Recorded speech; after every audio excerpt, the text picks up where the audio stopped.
Hello YouTubers, you're on a new episode of The Final Cut, and today I'm going to be going over my brief thoughts and review of The Blackcoat's Daughter, aka February.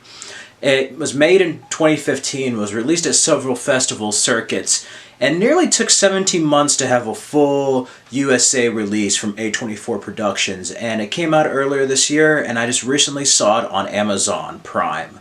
And I have to say, it is a really great, dark and atmospheric horror film. Now, I'm going to go over my brief thoughts and review before giving a score. So, to start off, the cast and crew. The Blackcoat's Daughter is written and directed by Oz Perkins. Stars Emma Roberts as Joan, Kiernan Shipka as Kat, James Remar as Bill, Lucy Boynton as Rose. So that's the cast and crew, and I've actually been a fan of Emma Roberts, and especially in horror movies. Scream 4 onward, holy crap. She surprised me as Joe Roberts in Scream 4, and then in Scream Queens and American Horror Story. So this was kind of an interesting role to see her in, and she's not exactly the main actress for the majority of the film, not at the start at least. You have Kat there, and then you have Rose. So it goes between three characters, Rose, Kat, and Joan. And it starts off with Kit. She's having strange dreams, and you find out that her and Rose are at this religious school, like a Catholic girls' school. And it's during the winter break in February, and you find out Rose's character is recently pregnant from her boyfriend. She hasn't told anyone. So she's figuring out a way to tell her parents and her boyfriend, and she's sick. And her and Kat stay when everybody's supposed to be off during the break. Through special circumstances, Rose has to look after Kat, and they're kind of stuck there.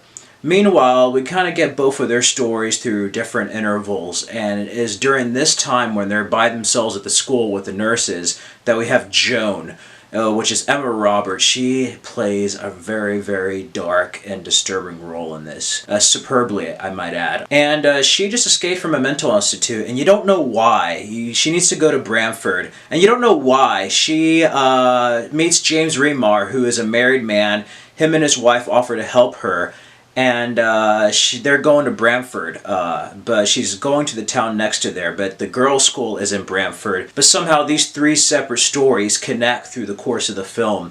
And this review is not going to contain any spoilers, so I'm not going to give away any spoilers, because I feel like this is one of those films where the less you know about it, the better experience you have with it.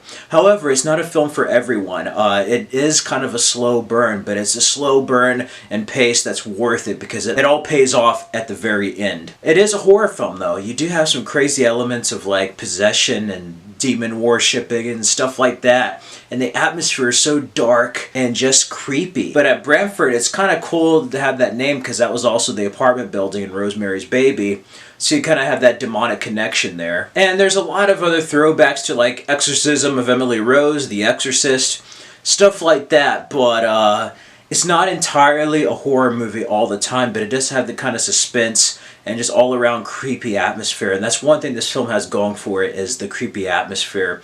And it's written and directed by Oz Perkins, and this is his first directorial debut, if I'm not mistaken, for a horror film. So that's really cool to see a first-time horror director make this movie. Now, I've seen other horror films, and some of them have bad acting. It's shot very well, but the characters aren't interesting. But one thing about this is that the dialogue feels very real. It feels like they're actually young students. It doesn't feel like they're stupid in any regard. It feels very grounded. As a matter of fact, even though it's a horror film, the way it's shot is almost like an independent drama, really. The way it's filmed and everything. So it doesn't really fall into the horror conventions, even though it does include the horror conventions of other films.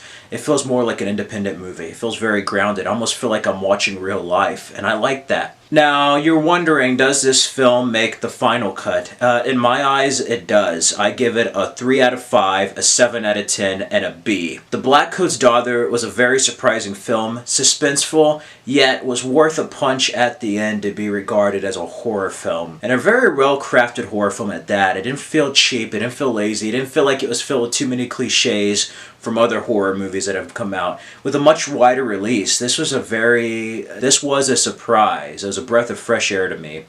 And all the actresses do a great job for the characters they're given, but Kat and Joan are probably the most interesting characters out of this. And again, Emma Roberts gives a really dark and disturbing performance. It's out there. She plays psychotic very well from Scream 4 to this, but it's very dark. A lot of it is just silent acting at the beginning before she starts speaking, and I find that interesting. And then Kat, you get to see how she is at the beginning of the film, and then going through the different supernatural stuff, how she becomes, and eventually what she faces against. And it's just crazy. Rose is pretty much the typical, kind of like a typical character. She's probably like the only normal bunch out of everybody, who's just wanting to figure out life after getting pregnant.